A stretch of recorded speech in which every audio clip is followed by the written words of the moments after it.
Hello friends, तो आज की इस वीडियो में हम देखेंगे मेजरमेंट ऑफ रेडियो एक्टिविटी। तो इससे पहले आई होप आप लोगों ने देखा होगा कि रेडियो एक्टिविटी क्या होती है। अगर आप सब नहीं भी देखे हैं तो डिस्क्रिप्शन बॉक्स में जाएं, वहां आपको इस वीडियो की लिंक मिल जाएगी और आप उसे चेकआउट कर सकते हो। इसकी एक अलग मैंने प्लेलिस्ट बनाई है सिर्फ आप लोगों के लिए। ओके, ये जो रेडियो एक्टिविटी है ये पहले होता क्या है आप उसको सीखो, देन उसको आप मेजरमेंट कैसे करते हो ये भी आज मैं इस वीडियो में बता दूंगा। ओके, इसको मेजरमेंट करने के लिए हमारे होते हैं 3 मेथड। तो 3 मिनट से डिस्कस करने से पहले आप सभी का स्वागत है अपने यूट्यूब चैनल एस फार्मा में। ओके फ्रेंड्स, अब देखो ये रेडियो एक्टिविटी क्या होती है। तो रेडियो एक्टिविटी आप सभी ने पीरियोडिक टेबल तो जरूर देखा होगा। तो पीरियोडिक टेबल में हमारे वो कुछ एलिमेंट ऐसे कह सकते हो, तो 89 से आप जब काउंट करोगे 89 से लेके 118 तक। ओके, तो 189 से लेके 118 तक के जितने भी एलिमेंट होते हैं उनके जो न्यूक्लियस होते हैं वो थोड़े से भारी टाइप के, मतलब हायर वेट के होते हैं। ओके, अब जब ये हायर वेट के होते हैं तो अपने आप को ये स्टेबल बनाने के लिए इनके अंदर से कुछ हमारी रेज निकलती हैं और इसी रेज को हम लोग बोलते हैं alpha beta gamma rays. 3 specially निकलती है, बाकी और भी रेज होती हैं, लेकिन हम लोग अपने सिलेबस के अकॉर्डिंग ही चल रहे हैं। तो उसमें लिखी गई है कि 3 रेज निकलती हैं, अल्फा बीटा और गामा रेज। अब ये 3 रेज निकलती हैं तो हम लोग को पता हो गया इसके पहले वीडियो में, और आज भी या तत्काल भी आपको पता हो गया। अब ये 3 रेज जो निकल रही हैं हम इसको मेजरमेंट करेंगे। इसी रेज को मेजरमेंट करने के लिए हम लोग 3 अलग अलग डिवाइस का यूज करेंगे, जैसा कि ionization chamber, Geiger Muller counter and scintillation counter. ये ठीक है, ये 3 डिवाइस से हम लोग क्या है, ये जो रेज निकल रही है इसको हम लोग मेजर कर लेंगे। तो यही सब हम पढ़ेंगे अपने topic measurement of radio activity के अंदर। तो वीडियो के लास्ट तक आप लोग बने रहिएगा, बहुत कुछ सीख के जाने वाले हैं। अब देखो एक वीडियो में, इस वाले वीडियो में हम लोग केवल देखेंगे आयोनाइजेशन चैम्बर क्या होता है। केवल एक एक डिवाइस एक एक वीडियो हम लोग कवर करेंगे ताकि आपका पूरा डाउट अच्छे से क्लियर हो सके। अब देखो, the radio activity of alpha beta and gamma can be measured by various technique. अब देखो जो ये अल्फा बीटा और गामा की रेडियो एक्टिविटी होती है वो कई सारे टेक्निक से मेजर की जाती है। जैसे कि हमारा पहला होता है आयोनाइजेशन चैम्बर, दूसरा है जीएम काउंटर जिसका शॉर्ट फॉर्म है, बाकी तो लॉन्ग में आप गीगर मुलर काउंटर भी बोल सकते हो, और साइंटिलेशन काउंटर। ये तो सभी को पता है यह कितना इंपॉर्टेंट है। ओके, अब देखो आयोनाइजेशन चैम्बर, सबसे पहले हम लोग डिस्कस करेंगे आयोनाइजेशन चैम्बर। ओके, अब देखो ये आयोनाइजेशन चैम्बर हमारा बेसिकली क्या होता है ये भी हम देख ले रहे हैं। तो सभी को पता है कि यहाँ पे क्या हम लोग रेडियो एक्टिविटी को मेजरमेंट करने वाले हैं। अब देखो ये है हमारी ये डिवाइस। पहले हम लोग डिवाइस देखते हैं, डिवाइस में क्या क्या लगा है क्या कहाँ। यहाँ पे देखो आपकी बैटरी इंस्टॉल्ड हुई है, यहाँ पे एमीटर जो कि ये करंट को मतलब मेजर करेगा। कैसे कह सकते हो ना, एक सुई की तरह रहेगा, जैसा करंट होगा वैसे ये फ्लक्चुएशन इसमें होती रहेगी।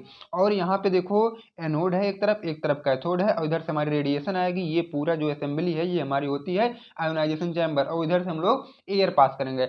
अब देखो जब यहाँ से हम लोग रेडिएशन डालेंगे, छोटी सी यहाँ पे विंडो टाइप की लगी रहेगी ना, तो यहाँ से हमारी रेडिएशन आएगी और जो इसमें एयर प्रेजेंट होती है वह आयोनाइज हो जाएगी। ठीक है, क्योंकि ये हमारा जो रेडिएशन हो वो क्या है, अल्फा बीटा और गामा रहेगा, और ये एयर जो हमारी आयोनाइज हो जाएगी। उसके बाद इस कंडीशन में क्या होता है, कैथोड जो है एनोड की तरफ आने जाएगा, एनोड जो है कैथोड की तरफ आने लगेगा, तो चार्ज में मूवमेंट होने लगेगा। जब चार्ज में मूवमेंट होने लगेगा तो इलेक्ट्रिसिटी उसमें पूरी फैल जाएगी, और जब वही इलेक्ट्रिसिटी फैल जाती है तो हमें ये पता चल जाता है कि इसमें क्या है, alpha beta gamma rays present है। ओके फ्रेंड, मैं अभी आपको पूरा थ्योरेटिकल बताऊंगा कि आपको एग्जाम में क्या लिखना है, ये तो ओवरव्यू था आपको। अब देखो ये आयोनाइजेशन चैम्बर का अगर आपको इंट्रो लिखना हो तो आप क्या लिखोगे, an ionization chamber is a device. ठीक है, यह तो एक टाइप की डिवाइस ही है, तो सभी को पता है। That measure the amount of ionizing radiation, जो कि क्या मेजर करता है कि हमारी आयोनाइजिंग रेडिएशन कितने अमाउंट में मतलब है, सच एज एक्सरे या गामा रेज। ठीक है, जैसा कि कौन कौन से हम लोग एक्सरे भी ले सकते हैं, gamma rays that pass through it. ठीक है, इससे कितनी वो पास हो रही है, क्या पास हो रही है, हमारी ये जो 2 रेज हैं वह इससे कितनी पास हो रही हैं, इसी को हम लोग चेक करते हैं अपने आयोनाइजेशन चैम्बर में। ये रही पूरे असेंबली, और इसके बाद हम लोग अब इसके वर्किंग की अगर बात करें तो इसका वर्किंग ही बहुत ही आसान होता है। अब देखो यहाँ पे मैं फ्लो चार्ट के जरिए मैं आपको इसकी वर्किंग समझा दूँ। Ionization radiation enter the chamber through a window, किसी एक छोटी सी विंडो वहाँ पे लगी होगी। ठीक है, तो उससे हमारा क्या है, आयोनाइजेशन जो रेडिएशन है वो पास होगी। अब उसके बाद देखो, the radiation ionize the gas inside the chamber. अब देखो चैम्बर के अंदर हमारी एयर भरी होती है, एयर मतलब ये गैस। अब वही जो रेडिएशन आएगी उसको गैस को भी आयोनाइज कर देगी। अब इसके बाद देखो जब वो आयोनाइज हो गया सारी चीजें, तब creating positively charge ion and free electron, वहां पे क्या है, पॉजिटिव चार्ज आयन क्रिएट मतलब जनरेट होने लगेंगे, और कुछ इलेक्ट्रॉन हमारे वहां पे फ्री हो जाएंगे। उसके बाद वाली प्रोसेस देखो क्या है, an electric field is applied across the chamber. अब देखो जब यहाँ पे पॉजिटिवली चार्ज आयन हो जाएंगे और कुछ इलेक्ट्रॉन फ्री हो जाएंगे तो वहाँ पे इलेक्ट्रिक फील्ड भी होने लगेगा। ठीक है, हम लोग वहाँ पे अप्लाई कर देंगे क्योंकि वहाँ पे बैटरी लगी थी ऑलरेडी।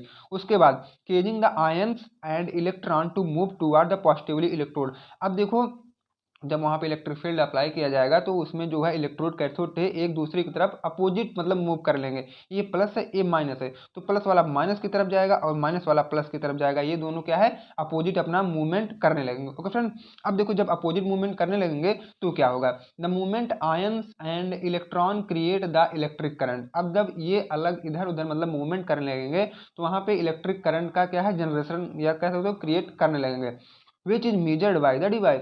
और यही करंट हम लोग क्या है अपने डिवाइस के हेल्प से मेजर कर लेंगे, जिस डिवाइस का नाम है आयोनाइजेशन चैम्बर। तो हमें यही तो करना था, ये मेजर करना था हमें क्या है, ये इलेक्ट्रिक करंट, और ये इलेक्ट्रिक करंट आपका निकलता था वहाँ रेडियो एक्टिविटीज। ओके फ्रेंड, अब ये था हमारा आयोनाइजेशन चैम्बर का टोटल वर्किंग। आई होप कि आप सभी को समझ में आया होगा, बहुत ही छोटा लेक्चर था। इस छोटे लेक्चर हम लोगों ने एक डिवाइस कवर किया कि आयोनाइजेशन चैम्बर क्या होती है। जब मैं आपसे अब नेक्स्ट में मिलूंगा तो मैं ये गीगर मूलर काउंटर और साइंटिलेशन काउंटर दोनों एक ही वीडियो में कवर कर दूंगा फ्रेंड। तो ये लेक्चर हमारा थोड़ा छोटा था लेकिन एग्जाम पॉइंट ऑफ व्यू के लिए बहुत ही इंपॉर्टेंट है। तो मिलते हैं फ्रेंड्स गीगर मूलर काउंटर के साथ। तब तक के लिए friend thank you, bye bye, take care. अगर आप चैनल पर नए हैं तो चैनल को सब्सक्राइब भी कर लें ताकि नेक्स्ट वीडियो का इन्फॉर्मेशन सबसे पहले आप तक पहुंचे।